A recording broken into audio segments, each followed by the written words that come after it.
MY factor के साथ ही Samajwadi party अब आधी आबादी को अपने साथ 2024 के चुनाव के पहले लाने की पूरी तैयारी कर रही है। हमारे पीछे आप देखिए समाजवादी पार्टी के प्रदेश कार्यालय के बाहर की जो तस्वीरें हैं वो आज फिर से रोशन नज़र आ रही हैं, क्योंकि आज समाजवादी पार्टी कार्यालय में महिला महासभा की बैठक थी, जिसकी अध्यक्षता सपा मुखिया अखिलेश यादव और डिम्पल यादव ने की थी। इस पूरी बैठक में समाजवादी पार्टी ने महिलाओं को भागीदारी देने की बात कही है और सरकार पर हमलावर होते हुए समाजवादी पार्टी के राष्ट्रीय अध्यक्ष अखिलेश यादव ने यह कहा है कि उत्तर प्रदेश की सरकार में महिलाएं सुरक्षित नहीं है। मणिपुर का हवाला देते हुए अखिलेश यादव ने कहा कि इस सरकार में महिलाएं सुरक्षित नहीं है, ये सरकार महिलाओं को लेकर सेंसिटिव नहीं है और आधी आबादी को जोड़ने का काम अब समाजवादी पार्टी करेगी, जिस तरह से आधी आबादी अगर समाजवादी पार्टी के साथ आ जाती है तो 2024 के लोकसभा चुनाव समाजवादी पार्टी जीतेगी और महिलाओं को एक भागीदारी देने का काम करेगी। समाजवादी पार्टी के मुखिया अखिलेश यादव ने कहा कि हमने महिलाओं की सुरक्षा के लिए 10-90 जैसी व्यवस्थाओं को लागू किया था और जिसकी तारीफ सुप्रीम कोर्ट ने भी की थी। बहरहाल अब ये बैठक आज यहाँ पर हुई है, जिस बैठक में मीडिया से बात करते हुए अखिलेश यादव ने ये भी कहा कि अयोध्या हम जाएंगे अगर भगवान ने बुलाया। यूँ तो हम जब घर से निकलते हैं तब भगवान की पूजा करते हैं, अर्चना करते हैं, हमारे घर में बड़ी बड़ी सीनरीज़ हैं, मूर्तियां हैं। जब भी हम घर से निकलते हैं तो भगवान के दर्शन करते हैं और अगर भगवान बुलाएंगे तो हम ज़रूर मंदिर में जाएंगे। तो जिस तरह से अखिलेश यादव ने बंद लफ्ज़ों में भगवान का बुलावा आने की बात कही है, तो ये कयास लगाए जा सकते हैं कि 22 जनवरी को प्राण प्रतिष्ठान के कार्यक्रम में अखिलेश यादव अयोध्या पहुंच सकते हैं। रख दिया। ये आईडी रख दीजिए भैया। मैं सभी प्रेस के साथियों का धन्यवाद देता हूँ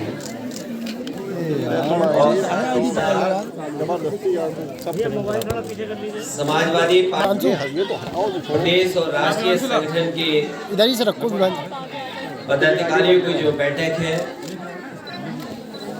राष्ट्रीय अध्यक्ष जुई सिंह जी, प्रदेश के अध्यक्ष श्रीवास्तव जी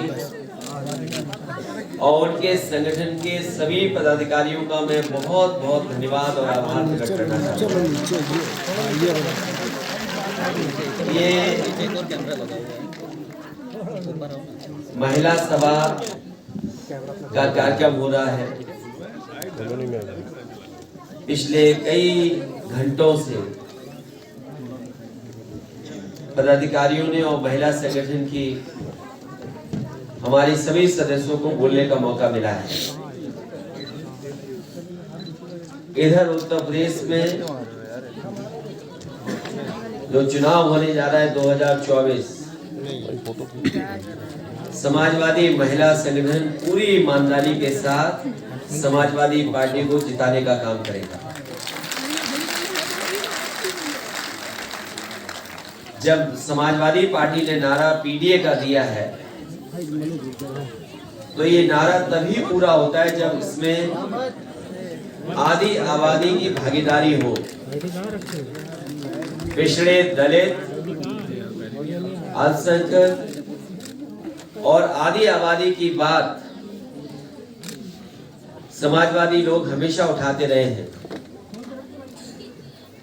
और अब इनकी जिम्मेदारी बनती है कि सबसे ज्यादा गैर बराबरी का सामना अगर किसी को करना पड़ता है समाज में तो हमारी यही माताएं बहनें हैं। जहां गैर बराबरी के खिलाफ इन्हें खड़ा होना है, वही लगातार जो खबरें मिलती हैं और जो देश के आंकड़े बता रहे हैं, सबसे ज्यादा उत्पीड़न, अन्याय और असुरक्षित महिलाएं कहीं दिखाई दे रही तो उत्तर प्रदेश में है। और जहां जहां बीजेपी की सरकारें हैं वहां सबसे ज्यादा माताएं बहनें असुरक्षित हैं। ये हमारी माताएं बहनें और संगठन के लोग, इन्हें मणिपुर याद है कि किस तरीके से वहां पर महिलाओं के साथ, बेटियों के साथ, बहनों के साथ व्यवहार हुआ है। दुनिया में कहीं भी इस तरह की घटना हुई होगी, वहां की सरकारों ने कड़ी से कड़ी निंदा की, लेकिन भारतीय जनता पार्टी की सरकारें होने के बावजूद भी उन माताओं बहनों को जो न्याय मिल जाना चाहिए था, न्याय में नहीं मिला। इसी उत्तर प्रदेश में हमने और आपने देखा, एक माँ बेटी न्याय के लिए अपनी आवाज उठाती रही और सरकार का बुलडोजर रुका नहीं। उस सरकार के बुलडोजर ने उनके घर में आग लगा दी और उन दोनों की माँ बेटियों की जान चली गई। और हर दिन अखबारों में महिला उत्पीड़न की कहीं न कहीं घटना सुनने को मिलती है। जितना सेंसिटिव सरकार को होना चाहिए था, सरकार सेंसिटिव नहीं दिखाई दे रही है, केवल वो नारों में दिखाई दे रही है। अगर नारी सम्मान बचाना है तो हम सबको मिलकर के भारतीय जनता पार्टी को उत्तर प्रदेश से हटाना होगा। समाजवादियों ने अपनी सरकार में बहुत महत्वपूर्ण फैसले लिए, काम किए, जिसमें 1090 महिलाओं की सुरक्षा को लेकर के न केवल प्रदेशों की सरकारों ने उसकी तारीफ की थी, बल्कि सुप्रीम कोर्ट ने भी कहा कि इस तरह की व्यवस्था सबसे अच्छी व्यवस्था है जो महिलाओं को सुरक्षा दिला सकती है। 102 जो महिलाओं के लिए विशेष गर्भवती माताएं बहनों के लिए योजना थी, उसको भी सरकार ने बंद कर दिया है लगभग। न्यूट्रिशन मिशन चल रहा था, जिसमें गर्भवती महिलाओं को, हमारी माताओं को पौष्टिक आहार मिलता था। अब ये सरकार पता नहीं कहां ले जा रही है उस भोजन को। समाजवादी पेंशन 500 रुपए देने का काम शुरू हुआ था। समाजवादी सरकार बनी होती तो हमारी गरीब माताएं बहनों को 3000 रुपए पेंशन मिल रही होती। कहने को तो ये सरकार दावा करती है कि मध्य प्रदेश में और कई प्रदेशों में उन्होंने सरकारें इसलिए बनाई कि महिलाओं के लिए विशेष पेंशन योजनाएं चला रहे थे। वो समाजवादियों की मांग रहेगी और इस महिला सम्मेलन में हम लोग प्रस्ताव करेंगे कि जिस तरीके से समाजवादी पार्टी ने अपने घोषणा पत्र में कहा था और लिखा था कि 3000 रुपए महिलाओं को पेंशन मिलनी चाहिए। आने वाले समय में जब भी समाजवादियों को मौका मिलेगा, हम लोग 3000 रुपए महीना पेंशन देने का काम, समाजवादी पेंशन महिलाओं को देने का काम है। रानी लक्ष्मीबाई योजना से तमाम हमारी माताएं बहनें या किसी क्षेत्र में जो अच्छा काम करती थी, जो एग्जेम्पलरी काम होता था, उसमें उन्हें सम्मान देने का काम होता था। ये सरकार ने तमाम महिलाओं की योजनाएं बंद की हैं। आने वाले चुनाव में महिला संगठन पूरी ईमानदारी से जनता के बीच में जाएगा और समाजवादी पार्टी को जीत दिलाने में काम करते रहेंगे। समाजवादी पार्टी का ये महिला संगठन है और शॉर्ट फॉर्म में कहें तो ये SMS है। जैसे SOS होता है कभी कभी, ये समाजवादी महिला संगठन है।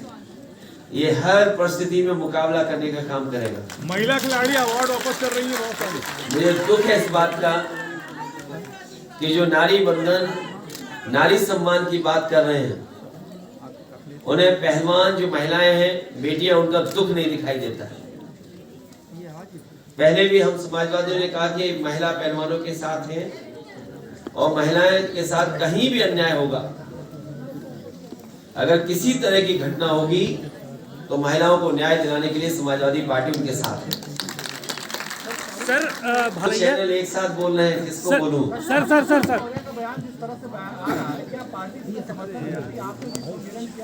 ये बीजेपी वालों को सवाल नहीं पूछना चाहिए। बीजेपी में वो 5 साल रहे और बीजेपी, याद कीजिए, मेट्रो में शराब बेचना चाहते थे, ट्वीट हो गया, बदल गए। उम्र को लेकर के पूरे प्रदेश के नौजवान आक्रोशित थे। समाजवादी पार्टी ने भी इस बात को कहा कि उम्र बढ़नी चाहिए और कम से कम सरकार ने स्वीकार कर लिया। ये नौजवानों के आक्रोश से डरते हैं। नौजवानों के आक्रोश को देख करके इन्होंने उम्र बढ़ाई है और उम्र बढ़ाना जरूरी था। ये अच्छा किया, उम्र बढ़ा दी, नहीं तो तमाम नौजवान बेरोजगार रह जाते। लेकिन सवाल यहाँ तक नहीं है, क्योंकि चुनाव करीब है इसलिए नौकरी का दिया है और ये रिजल्ट वोट पड़ने के बाद भी नहीं आएगा।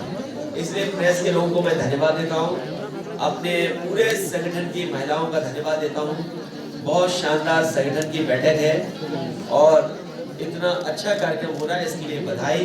हमें उम्मीद है कि यहाँ पर संगठन के आए हुए सब लोग ये संकल्प लेकर के जाएंगे अपने गांव, अपने मोहल्ले, अपने बूथ पर समाजवादी पार्टी की योजनाओं को, नीतियों को, कार्यक्रम को पहुंचाएंगे और जिताने का काम करेंगे। मैं इन सभी महिला संगठन के पदाधिकारियों का, सदस्यों का बहुत बहुत धन्यवाद और बधाई देता हूँ। देखिए न केवल ये भारतीय जनता पार्टी से उम्मीद करना कि वो न्याय करेंगे, भारतीय जनता पार्टी से आप उम्मीद नहीं करिए न्याय। भारतीय जनता पार्टी को हराइए तभी न्याय मिलेगा। मैं उनके सभी लोगों को बोलता हूँ, चाहे वो डायल 100 हो, चाहे जो भी उत्पीड़न और अन्याय का शिकार हुआ है, गैर मानवी का जो शिकार है, जब तक भारतीय जनता पार्टी को नहीं हराओगे तब तक उन्हें न्याय नहीं मिलेगा। लखनऊ से इन खबर के लिए एहसान रिजवी।